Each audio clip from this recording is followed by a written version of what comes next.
sebuah negeri yang selalu bicara tentang keadilan, ada seorang pria kurus berkacamata yang memilih berjalan melawan arus. Namanya Munir Said Talib.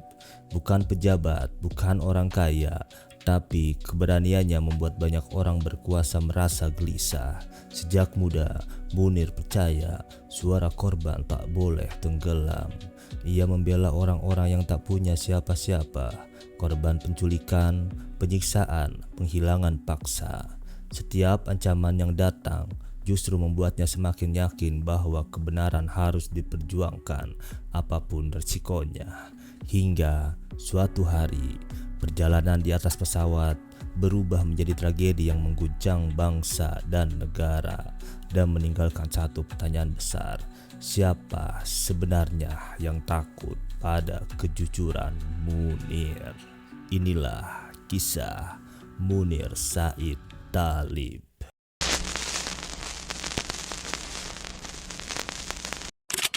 Malang, Jawa Timur, 8 Desember 1965. Lahirlah seorang anak yang kelak mengguncang nurani bangsa, Munir Said Talib. Ia tumbuh di keluarga sederhana, tidak mewah tapi hangat, dan penuh ajaran tentang kejujuran serta keberanian berkata benar. Sejak kecil, Munir dikenal kritis. Ia bukan tipe yang langsung percaya begitu saja. Kalau ada sesuatu yang terasa tidak adil, dia bertanya. Dan kalau jawabannya tidak masuk akal, ia akan terus mencari tahu.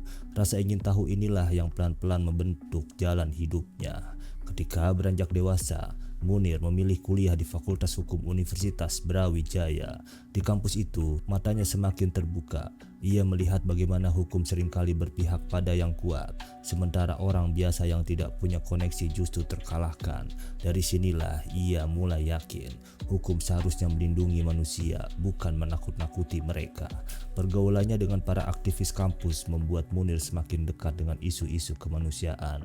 Dan di titik inilah benih-benih perjuangan itu sudah tertanam. Belum ada teror, belum ada ancaman, yang ada hanyalah seorang anak muda yang percaya bahwa kebenaran harus punya pembela. Bagi Munir, kepedulian pada HAM tidak datang tiba-tiba. Saat masih mahasiswa, ia sering melihat berita tentang orang-orang yang ditangkap tanpa alasan jelas, bahkan menghilang tanpa jejak. Di kampus, ia mendengar cerita langsung dari keluarga korban. Ada yang kehilangan anak, suami, atau saudara, dan tidak ada satupun jawaban dari negara. Di sebuah forum diskusi, Munir pernah mendengar kalimat yang menancap kuat di kepalanya. Kalau korban tidak punya pembela, maka kebenaran akan mati pelan-pelan. Kalimat itu menjadi seperti alarm yang memasuki dalam pikirannya. Trigger terbesar datang ketika ia ikut membantu memantau kasus pelanggaran HAM pada masa reformasi. Munir melihat bagaimana orang-orang bisa tiba-tiba dituduh, dipaksa mengaku, bahkan disiksa. Yang membuatnya marah bukan hanya kekerasan, tapi kenyataan bahwa semuanya terjadi seolah legal, seolah tidak ada yang salah. Dari situ, ia sadar satu hal, pelanggaran HAM tidak terjadi karena pelaku kuat, tetapi karena terlalu sedikit orang yang berani melawan. Itulah alasan kenapa Munir memilih jalan yang berat. Baginya, membela HAM bukan pekerjaan, tetapi itu tanggung jawab moral. Dan sejak saat itu, ia berjanji pada dirinya sendiri.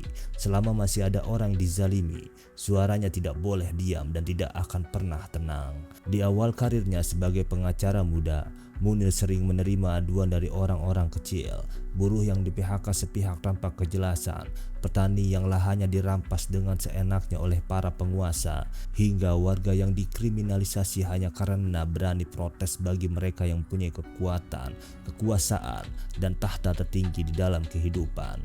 Awalnya, Munir hanya membantu sebisa mungkin, tapi semakin sering ia mendengar cerita, semakin jelas satu pola. Hukum sering dipakai untuk membungkam, bukan untuk melindungi. Trigger yang paling membekas datang ketika ia menangani laporan keluarga yang kehilangan anggota keluarganya tanpa jejak. Anak-anak muda diculik malam-malam tanpa pernah kembali, dan aparat diam tanpa melakukan apapun. Tidak ada surat, tidak ada kabar, tidak ada rasa bersalah. Di ruang kecil penuh tangis, seorang ibu berkata pada Munir, "Kalau bukan kamu yang bantu, lalu siapa lagi?" Kalimat sederhana itu menghantam lebih keras dari apapun. Sejak saat itu, setiap kasus ketidakadilan bukan lagi laporan bagi Munir, tetapi itu adalah wajah-wajah manusia yang tertindas karena keadaan. Dan di titik inilah keputusannya semakin bulat. Jika negara memilih diam, maka seseorang harus berani bersuara dan melindungi kaum yang lemah.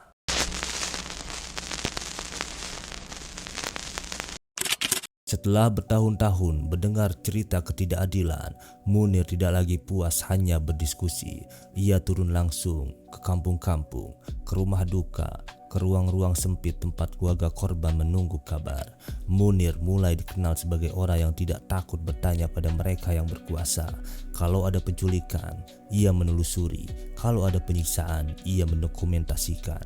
Ia mengumpulkan data, nama, tanggal, saksi. Semuanya dicatat rapih karena baginya kebenaran harus punya bukti. Di tengah gelombang reformasi, kasus penghilangan orang secara paksa makin banyak. Para keluarga korban datang satu persatu membawa foto orang yang mereka cintai. Mereka tidak minta ganti rugi, mereka hanya minta satu hal, yaitu kepastian. Melihat itu, Munir sadar ia butuh wadah yang lebih kuat daripada bekerja sendirian. Di akhir tahun 1990-an, Indonesia sedang berada di masa penuh ketakutan. Aktivis diculik, mahasiswa hilang, dan banyak keluarga tidak tahu harus mengadu ke siapa. Munir melihat satu masalah besar yang harus ia telusuri.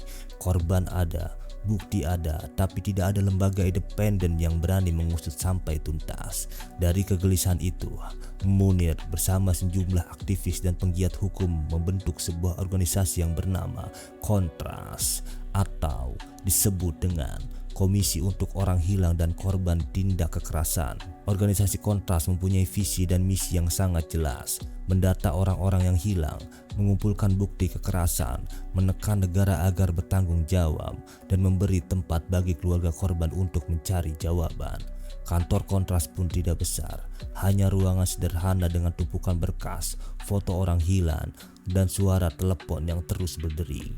Tapi banyak orang-orang merasa tempat itu seperti harapan terakhir bagi mereka yang menunggu jawaban dan kepastian.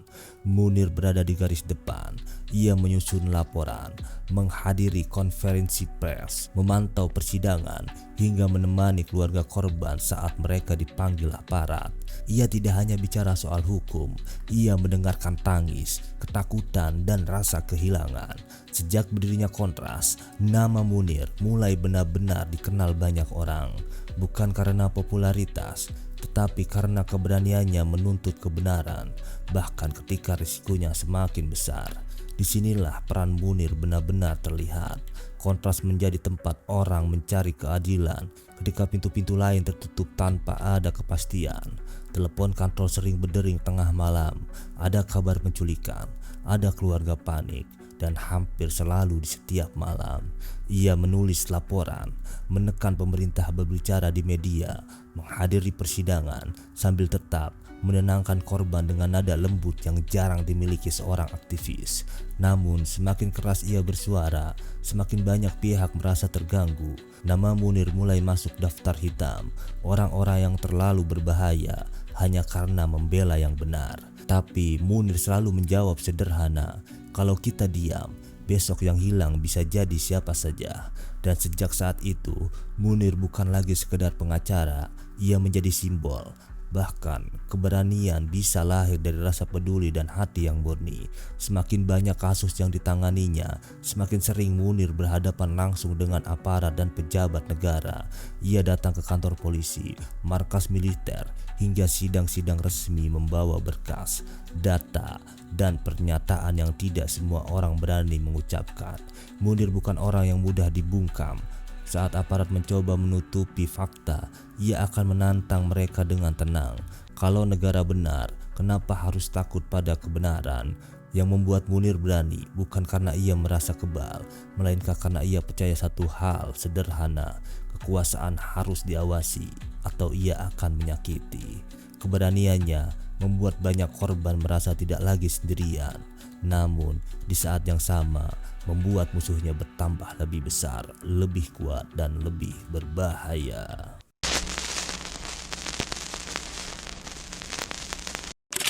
Semakin keras Munir bersuara, semakin banyak kebenaran yang terbongkar, dan semakin besar pula ketakutan orang-orang yang takut kehilangan kekuasaan.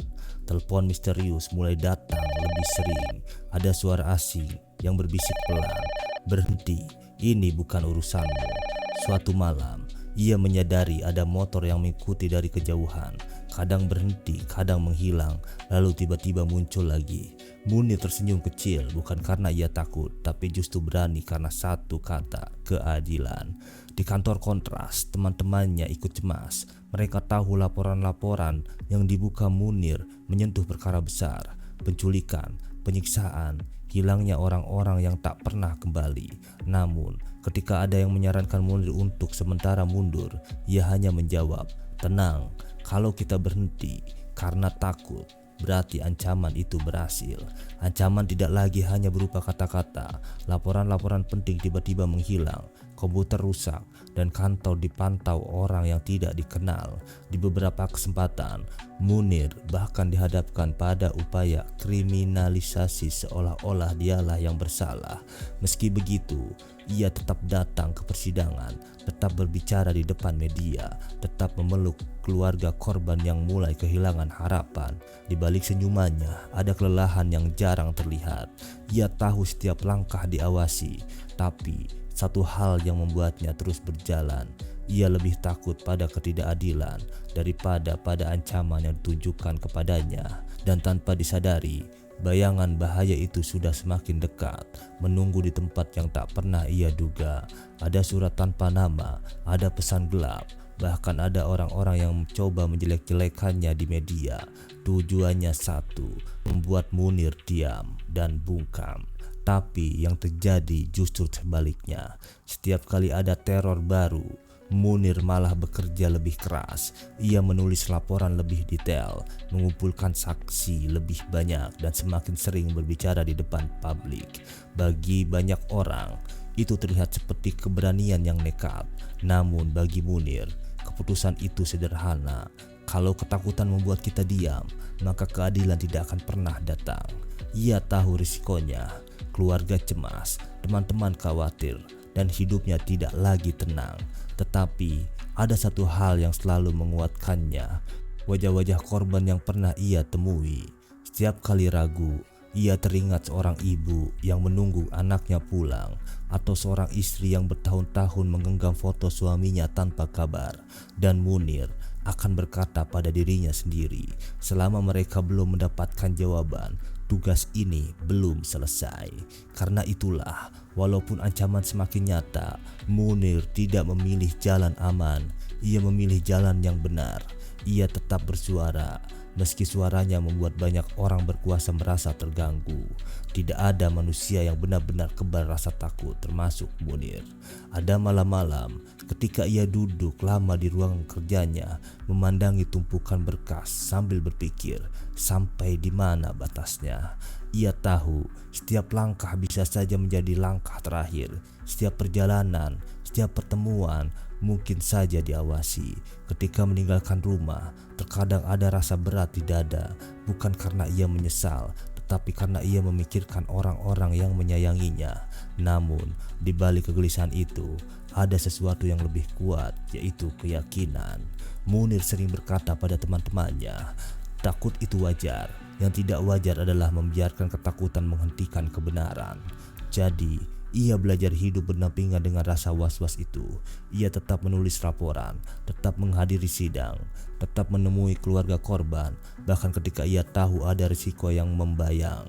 Setiap kali takut, ia kembali pada prinsip sederhana. Kalau ketidakadilan dibiarkan, maka besok akan ada korban baru. Rasa was-was itu ada, nyata, tapi tekadnya jauh lebih besar dan nyata. Dan itulah yang membuat Munir terus melangkah, meski jalan di depannya semakin gelap.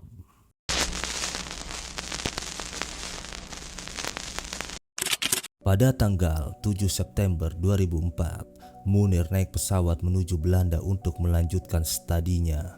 Bagi banyak orang, itu hanyalah perjalanan biasa, tapi siapa sangka perjalanan itu menjadi yang terakhir baginya. Di tengah penerbangan, Munir tiba-tiba jatuh sakit. Beberapa jam kemudian, kabar duka datang. Munir meninggal dunia. Investigasi pun dilakukan, hasilnya pun mengejutkan. Ditemukan racun arsenik dalam tubuhnya. Kasus ini mengguncang Indonesia, bukan hanya karena kematian seorang aktivis, tetapi karena pernyataan besar yang muncul. Siapa yang takut pada kebenaran Munir sampai tega menghilangkannya? Proses hukum berjalan, beberapa orang diproses, tapi hingga hari ini banyak pihak yang masih percaya bahwa cerita ini belum sepenuhnya terang. Ada bagian yang seolah hilang, ada kebenaran yang belum sepenuhnya terungkap. Namun satu hal yang pasti, kematian Munir tidak mematikan perjuangannya. Nama Munir berubah menjadi simbol keberanian untuk melawan ketidakadilan, simbol suara bagi mereka yang selama ini dibungkam di kantor-kantor organisasi hak asasi manusia, di ruang-ruang kelas, di jalanan tempat orang menuntut keadilan. Cerita tentang Munir terus diceritakan karena pada akhirnya Munir meninggalkan pesan yang lebih kuat dari rasa takut. Kebenaran mungkin bisa diperlambat, tapi tidak bisa dibunuh. Dan selama masih ada orang yang berani bersuara, dan selama masih ada yang memilih membela korban, maka perjuangan itu tetap hidup. Kabar kematian Munir tersebar cepat, dan ketika hasil investigasi menyebut adanya racun arsenik, Indonesia seolah berhenti sejenak. Media nasional membahasnya setiap hari. Talk show, berita malam, surat kabar, semuanya menanyakan hal yang sama. Bagaimana mungkin seorang pembela HAM tewas dalam penerbangan internasional? Di jalanan, mahasiswa dan aktivis turun membawa poster bergambar wajah Munir. Mereka berteriak menuntut keadilan bukan hanya untuk Munir, tetapi untuk semua korban pelanggar HAM yang selama ini terabaikan. Di dalam pemerintahan, tekanan semakin besar. Pejabat dipanggil, maskapai diperiksa, dan berbagai lembaga negara mulai disorot. Kasus ini tidak lagi sekedar kematian seorang aktivis, ia berubah menjadi ujian besar bagi negara. Apakah kebenaran benar-benar bisa ditegakkan atau justru akan dikubur bersama pelakunya? Nama Munir kini disebut di mana-mana, di ruang kuliah hukum, di organisasi masyarakat sipil, bahkan di forum internasional. Dunia ikut memperhatikan karena kematian Munir dianggap sebagai simbol betapa berbahayanya menjadi orang yang berani berkata jujur. Dan sejak hari itu, Indonesia tidak lagi bisa berpura-pura tidak tahu. Kasus Munir membuka mata banyak orang bahwa perjuangan HAM belum selesai, dan bahkan keadilan seringkali harus diperjuangkan sampai titik darah penghabisan. Setelah hasil investigasi menyebut adanya racun arsenik, tuntutan publik semakin keras. Pelaku harus ditemukan siapapun mereka. Penyelidikan dimulai, beberapa saksi diperiksa, rekaman jadwal penerbangan hingga daftar penumpang ditelusuri. Akhirnya nama-nama tertentu mulai muncul dan proses hukum berjalan. Ada persidangan, ada vonis, ada beberapa orang yang dinyatakan bersalah. Tapi di balik keputusan itu muncul pertanyaan besar yang tidak pernah benar-benar terjawab. Apakah semua yang terlibat sudah diungkap atau hanya sebagian kecil saja? Banyak aktivis, pengacara, dan pengamat merasa ada sesuatu yang masih tertutup. Beberapa bukti dinilai tidak konsisten, sejumlah fakta dianggap diabaikan, dan ada jejak yang seolah berhenti di tengah jalan. Di luar pengadilan, masyarakat terus menekan proses usut tuntas kasus Munir, berkibar di berbagai aksi damai, karena bagi mereka ini bukan sekedar tentang satu orang, ini tentang keadilan yang seharusnya berlaku untuk semua. Proses hukum berjalan bertahun-tahun, nan alot naik turun, kadang terasa mendekati kebenaran, kadang terasa menjauh dan bahkan tidak bisa dipandang mata. Dan di tengah semua itu, satu kalimat terus bergema, kebenaran untuk Munir belum selesai.